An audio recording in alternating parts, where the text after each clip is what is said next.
We're going to get to the highlights and the lowlights of Kamala Harris. Absolute disaster. Colin Rugg put together a great montage of the best elements from it. She did a town hall, Kamala Harris, hosted by CIA asset. Okay, he's not a CIA asset. He's just known to have worked at the CIA. He did a summer intern there. Anderson Cooper. He wasn't putting up with Kamala Harris's shit yesterday. This one's coming from Kevin Dalton. I don't know who the person is. I just did him. I tried fixing the system by working the system. Now I'm doing it my way. Anyways, he pulled one clip here. This is what it looks like when you have never succeeded off actual merits. Listen to this. In office.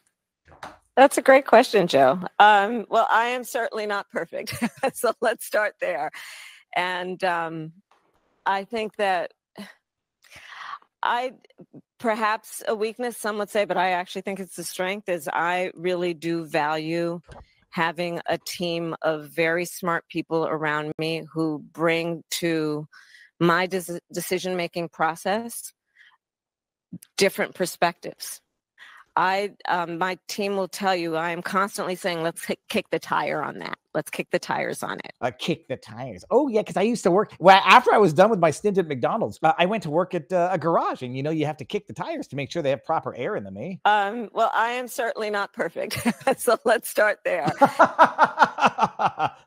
Thank you for stating the obvious. Let's bring this one up. Regarding the rapid increase in the migrant population, how will you ensure that every immigrant is integrated into American society safely? What benefits and subsidies will you provide them with? And how long will these benefits and subsidies last for an individual? Most importantly, will the American citizens' taxes pay for these benefits and subsidies? And if so, how much money will be allocated? America's immigration system is broken and it needs to be fixed. And I've been in charge for 3.5 years. And whenever I didn't fix anything, I blame it on Trump. And it's been broken for a long time. Do you hear that nasal vocal fry? Because she's saying bullshit. She's turtling in on her own rubbish. And it needs to be fixed. And it's been broken for a long time. And part of what we need to do is always prioritize what we need to do to strengthen our border.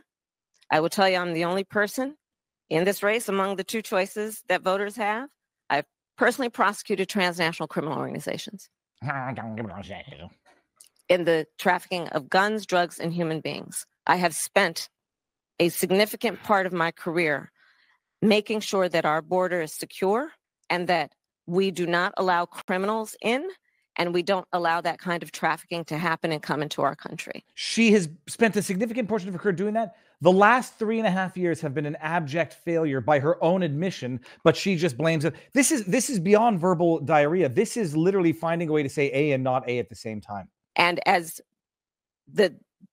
my opponent, there you go, right there, more choking on her own crap. Himself, he would prefer to run on the problem instead of fix the problem. It's an abject disaster. She never answers the question. Says A current 456. Always blames Trump, but Trump. What's the other one that I have back here? Here, let's listen to this one. About Trump's views on democracy and January 6th. She told us she's looking for a reason to vote for you, but is yet to make her final decision. Her name is Natasha Kwiatkowski. She's a student at Bryn Mawr College. What's your question, Natasha? Awesome. Thank you for being here, and thank you for taking my question. Thank you, Natasha. And as someone who hasn't fully committed to either party, how do you plan to address the concerns of independent voters and anti-Trump Republicans like myself? Who posted this? You would think this was posted by Team Trump. Who feel left out of the polarized political landscape?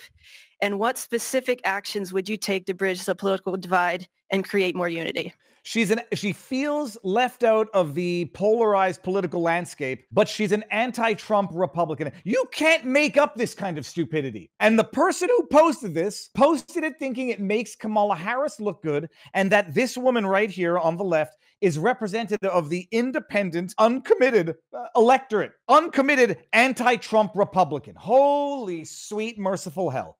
That's a wonderful question. Take a shot. I pledge to you to be a president for all Americans.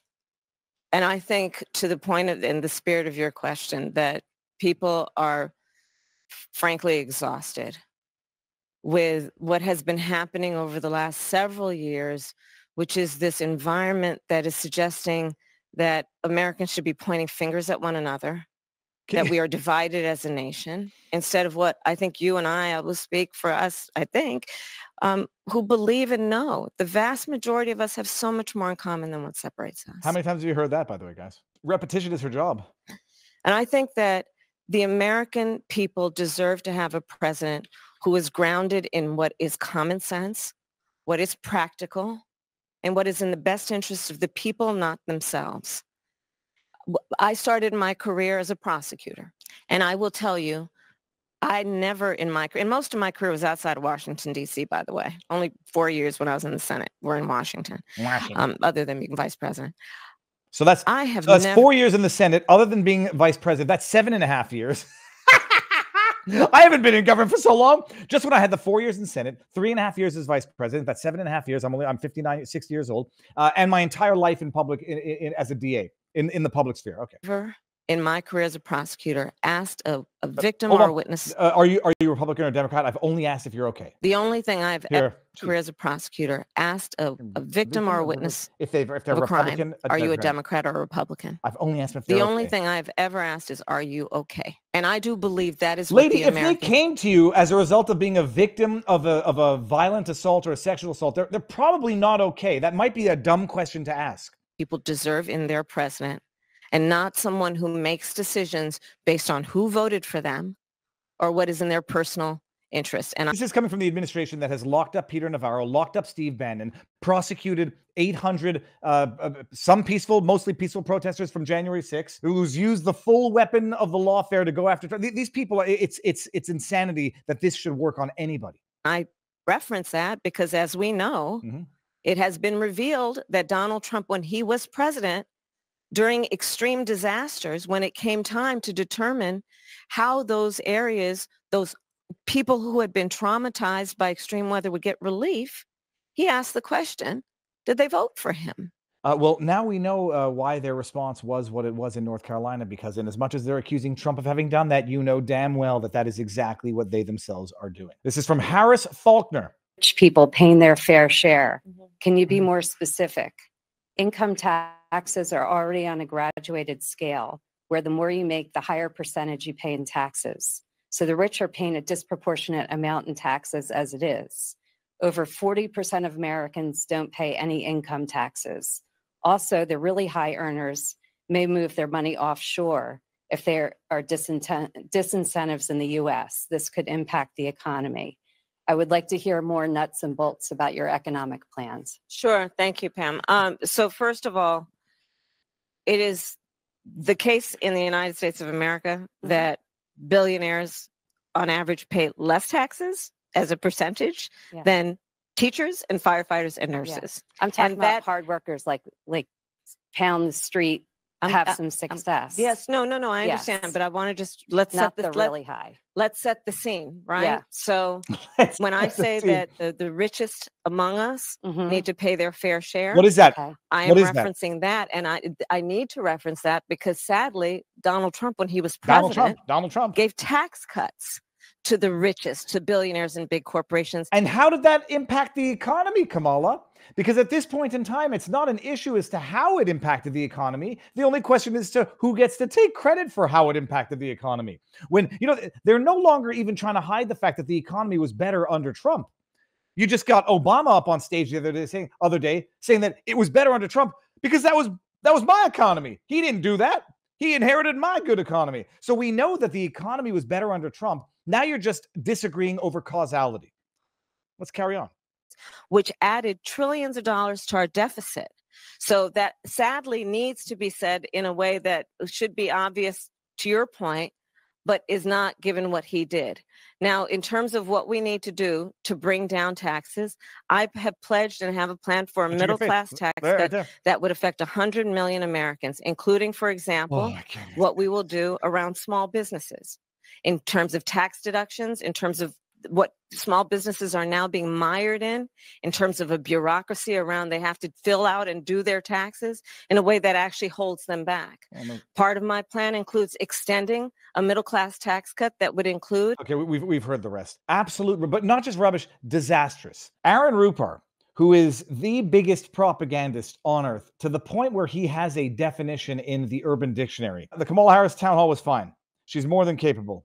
Vote against the fascists, for God's sake. The end. Doesn't capitalize God, you godless bastard. It was fine, people. Look away. She's more than capable, people. Don't pay attention to that town hall. Just a reminder, people. Here it is. I didn't make it up. Rupar on the Urban Dictionary, a lying sack of shit who deceives people for a living in the name of his political ideology. Every word that comes out of his mouth is a lie. Goebbels was a real Rupar. He is a shamelessly lied and smeared everyone, anyone opposing Hitler. All right. So that's Aaron T. Rupar. They've become a living, breathing meme. Is there something you can point to in your life, political life, or in your life in the last 4 years that you think is a mistake?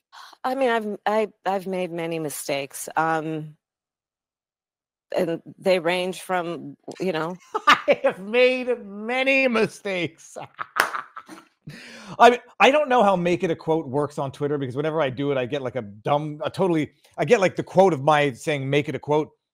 Let's just play that again. And let's just make that a quote. Let's kick the tires on it. Is there something you can point to in your life, political life, or in your life in the last 4 years that you think is a mistake that you have learned from? Here would be the good answer. Yes, we should have acted on the border in 2022. That's what you would say if you wanted to lie for the purposes of winning an election.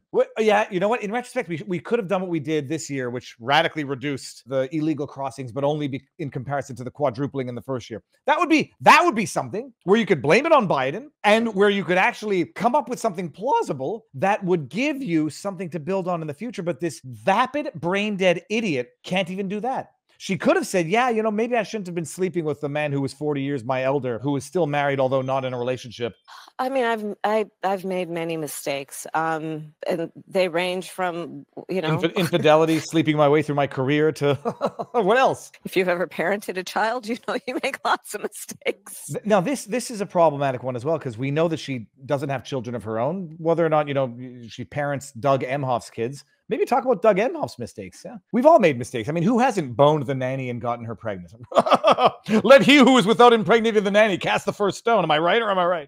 That's a stupid thing to say. Maybe she's waiting for someone to say, but you don't even have your own kids, so they can pounce on that person and say how insensitive of you. Still seems like a stupid thing to say. Too. In my role as vice president, look at Anderson I've probably worked very hard at making sure that I am well versed on issues, and I think that is very important. It's a mistake not to be well versed on an issue and feel compelled to answer a question. Basically, she just described herself as saying, I've been an idiot and I've been not well versed. Is there anybody on earth who is going to accuse Kamala Harris of having ever been well versed on an issue? Nobody anywhere has ever accused her of that. So what she's basically saying, yeah, one of my mistakes is that I don't know what the I'm talking about more often than not.